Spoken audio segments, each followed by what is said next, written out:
voulais vous faire observer ce soir que nous avons M. Vitali qui est avec sa caméra, donc il va filmer ce conseil.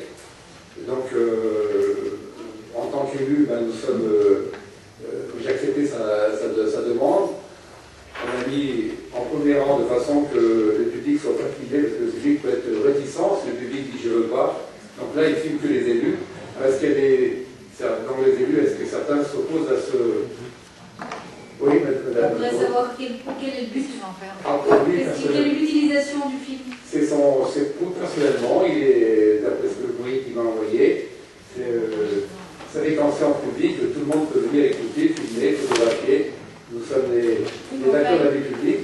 Mais le but recherché, remarquez, le conseil n'est pas ouvert, je peux peut-être vous donner la parole parce que j'ai pas encore ouvert le conseil. Est-ce que vous avez un but recherché, M. Vitali? Alors, l'idée, c'est d'archiver pour mémoire future et pour des investigations futures, je ne sais pas, participer à l'archive, à la documentation sur le Voironnais.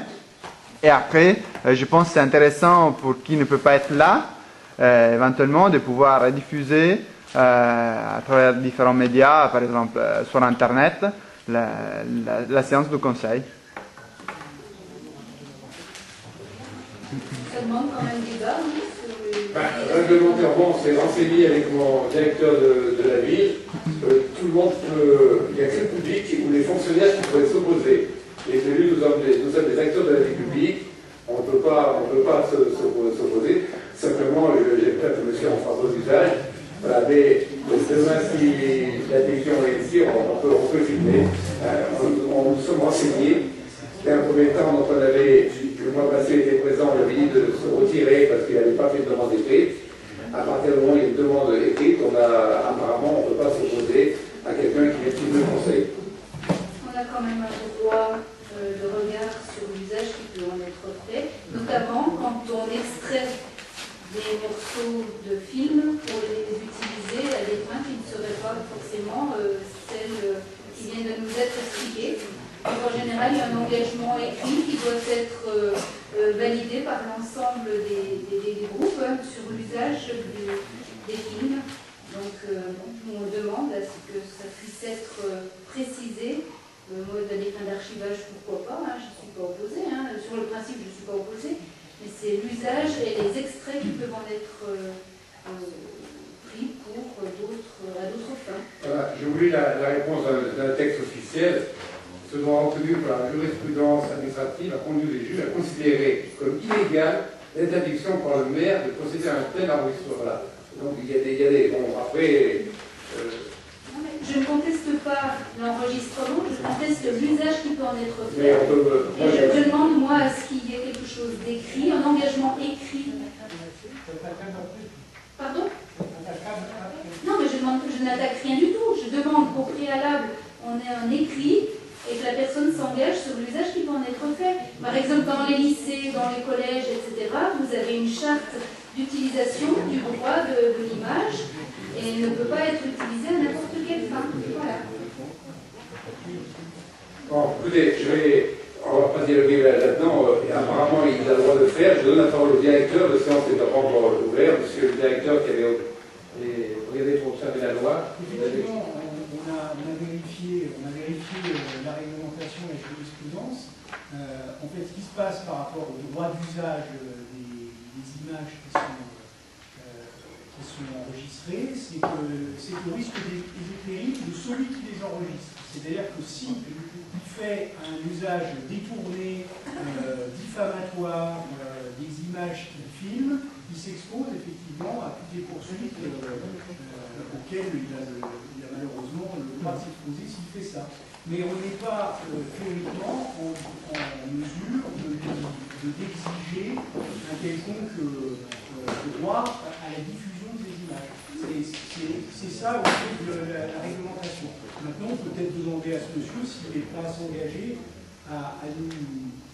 Et ça, c'est sa volonté, à sa bonne volonté, s'il est prêt à s'engager, parce que s'il diffuse ces images sur un site internet, il nous en informe de manière à ce que l'ensemble des groupes municipaux puissent être au courant et éventuellement réagir.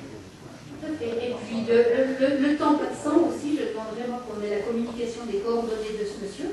si dans quelques années on venait à voir ressortir des images et une utilisation qui ne nous convienne pas, il faut qu'on puisse donner des coordonnées. On peut vous les donner en public, puisque monsieur m'a écrit, donc elles ne sont pas cachées, c'est monsieur Claudio Vitari, qui habite 69 avenue Gambetta, à Voiron.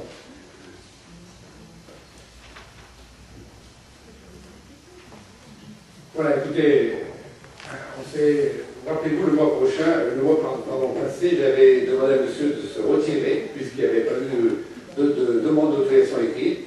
Après, monsieur nous a réécrit, et les services sont vérifiés par rapport à l'élégalité, et voilà. Simplement, il n'y a que le public qui peut dire, moi je veux filmer, mais c'est pour ça qu'il s'est mis devant, et le public étant derrière. Maintenant, monsieur, c'est bien, s'il diffuse ces images sur un site tronqué ou coupé, il y a un risque de poursuite de n'importe quel élu présent pour le poursuivre, parce que l'élu va considérer que l'image était coupée, tronquée, et la vérité détournée. Voilà, donc monsieur, c'est très bien le risque qu'il prend. Je pense qu'il est en capacité de l'assumer. Mais on pourra peut-être, monsieur sera sans doute d'accord, vous demander un règlement écrit pour faire plaisir aux élus, pour vous rassurer, c'est ce qu'on va faire. Mais vous avez raison, Roselyne, de poser ces questions, parce que voilà, il y a quelquefois des images tronquées, coupées, détournées, qui peuvent avoir des conséquences.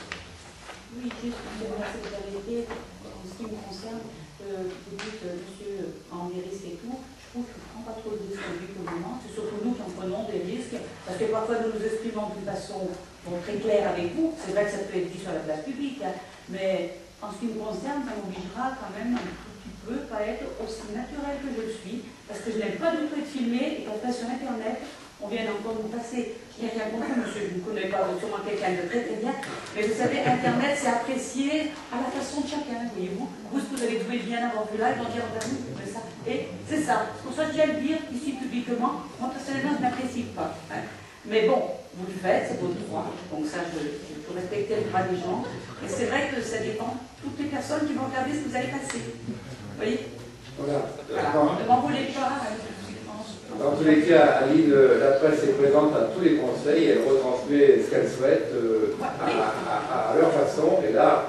Voilà. J'ai une extrême confiance à la presse, monsieur le maire. Je n'ai pas une extrême confiance à tous les publics qui viennent non plus ici pour nous faire passer sur Internet. La presse, c'est ce qu'elle fait. Elle ne nous fait pas passer sur Internet. Internet, c'est pas un jeu.